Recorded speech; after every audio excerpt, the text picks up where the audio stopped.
ഊരാളുങ്കലിന്റെയും revenue മന്ത്രിയുടെയും വിശദീകരണത്തിലൂടെ township വിള്ളൽ വിവാദം മറികടക്കാനായി എന്നതാണ് സർക്കാരിന്റെ വിലയിരുത്തൽ. കൂടുതൽ പ്രതിഷേധങ്ങൾക്ക് ഇട നൽകാതെ വീടുകൾ എത്രയും വേഗം ദുരന്തബാധിതർക്ക് കൈമാറുകയെന്ന വെല്ലുവിളിയാണ് ഇനി സർക്കാരിന് മുന്നിലുള്ളത്. VS രഞ്ജിത്ത് ആണ് വിശദാംശങ്ങളുമായി ചേരുന്നത്. രഞ്ജിത്ത്, അങ്ങനെ വിള്ളൽ ആക്ഷേപം മറികടക്കാനായിട്ടുണ്ട്. പക്ഷേ ഏറ്റവും പ്രധാനപ്പെട്ട കാര്യം, മഴയ്ക്ക് മുൻപ് എത്ര വീടുകൾ കൈമാറും, അതിന്റെ പണി അപ്പോഴേക്കും പൂർത്തിയാകുമോ എന്ന ചോദ്യമാണ്. അതിന് സർക്കാരിന്റെ ഉത്തരം എന്താണിപ്പോൾ?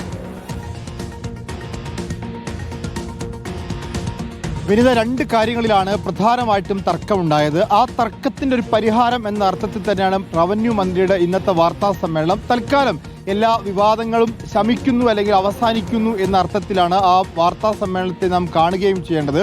ഒന്ന്, ഈ വിള്ളലുണ്ടായി എന്നുള്ളത്, വലിയൊരു ക്രാക്ക് ഉണ്ടായി, അല്ലെങ്കിൽ ഏതെങ്കിലും അർത്ഥത്തിൽ ആ ബിൽഡിംഗ് കെട്ടിടം അത് തകർന്ന രീതിയിലേക്ക് ഒരു മോശപ്പെട്ട നിർമ്മാണ പ്രവൃത്തി നടന്നു എന്ന അർത്ഥത്തിൽ അതിനെ കാണേണ്ടതില്ല എന്നാണ് മന്ത്രി ഇന്ന് സൂചിപ്പിച്ചത്. കാരണം ഈ നിർമ്മാണ പ്രവൃത്തിയുടെ ഗുണനിലവാര പരിശോധന നടത്തുക എന്നുള്ളത് അത് മന്ത്രിയുടെയും സർക്കാരിൻ്റെയും ഒക്കെ ആവശ്യമായിരുന്നു. ആ സർക്കാരിൻ്റെ ആവശ്യപ്രകാരം നടത്തിയ ഗുണനിലവാര പരിശോധനയിലാണ് ഈ ക്രമക്കേട് അല്ലെങ്കിൽ ചെറിയ തോതിലുള്ള ഒരു ക്രാക്ക് കണ്ടെത്തിയത്. അത് പരിഹരിക്കുകയും ചെയ്യും. അത് 1-2 വീടുകൾക്ക് മാത്രമാണ്. അത് പരിഹരിച്ചു മാത്രമേ ഈ വീടുകളുടെ കൈമാറ്റം നടക്കൂ എന്ന് അദ്ദേഹം പറയുന്നു. അതോടൊപ്പം തന്നെ ഒന്നാം ഘട്ട പദ്ധതിയിൽ ഉൾപ്പെട്ട 178 വീടുകളും സമയക്രമം പാലിച്ചുകൊണ്ട്, എന്ന് പറഞ്ഞാൽ മഴയ്ക്ക് മുമ്പ് എന്നുള്ളതാണ് അർത്ഥം, സമയക്രമം പാലിച്ചുകൊണ്ട് തന്നെ ഈ ദുരന്തബാധിതർക്ക് കൈമാറും എന്നും പറയുന്നു. അപ്പോൾ ഈ രണ്ട് വിഷയങ്ങളിലാണ് വലിയ തർക്കം നിലനിന്നിരുന്നത്.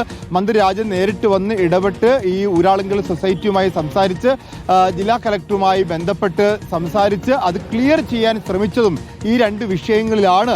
ആ രണ്ട് വിഷയങ്ങളും വളരെ കൃത്യമായി തെരഞ്ഞെടുപ്പ് കഴിഞ്ഞതോടുകൂടി കൈയൊഴിഞ്ഞു എന്ന അർത്ഥത്തിലല്ല, തെരഞ്ഞെടുപ്പ് കഴിഞ്ഞ ശേഷവും അദ്ദേഹം നേരിട്ട് വന്ന് ആ കാര്യങ്ങൾ വിലയിരുത്തി എന്നുള്ളതാണ് മന്ത്രി രാജന്റെ വാക്കുകളിൽ നമുക്ക് മനസ്സിലാക്കാൻ സാധിക്കുന്നത്. അതുകൊണ്ട് പ്രശ്ന പരിഹാരത്തിനുള്ള ഇടപെടലായിട്ട് വേണം ഇതിനെ കണക്കാക്കാൻ. അതുകൊണ്ട് തൽക്കാലം ഈ വിവാദങ്ങൾ ഇവിടെ അവസാനിക്കുന്നു എന്ന് വേണം ഈ മന്ത്രിയുടെ വാർത്താ സമ്മേളനത്തോടു കൂടി നാം മനസ്സിലാക്കുന്നത്. ശരി, VS രഞ്ജിത്താണ് വിശദാംശങ്ങൾ നൽകിയത്. ഏതായാലും ഈ വിള്ളൽ വിവാദം ഇതോടെ അവസാനിപ്പിക്കാനായി എന്നതാണ് സർക്കാർ വിലയിരുത്തുന്നത്. മന്ത്രി കെ രാജൻ തന്നെ വിശദമായി അതിൽ ഇന്ന് വിശദീകരണം നൽകുകയും ചെയ്തു. അത് ഏതാണ്ട് വിശ്വസനീയവുമാണ് എന്നാണ് വിലയിരുത്തലായി വരുന്നത്. ഇനിയിപ്പോൾ എന്ന് വീട് പണി പൂർത്തിയാക്കാൻ കഴിയും എന്ന ചോദ്യമാണുള്ളത്. എത്രയും പെട്ടെന്ന് വീട് പണി പൂർത്തിയാക്കുക എന്ന് തന്നെയാണ് സർക്കാരിന് മുന്നിലുള്ള വെല്ലുവിളിയും. VS രഞ്ജിത്താണ് വിശദാംശങ്ങൾ നൽകിയത്.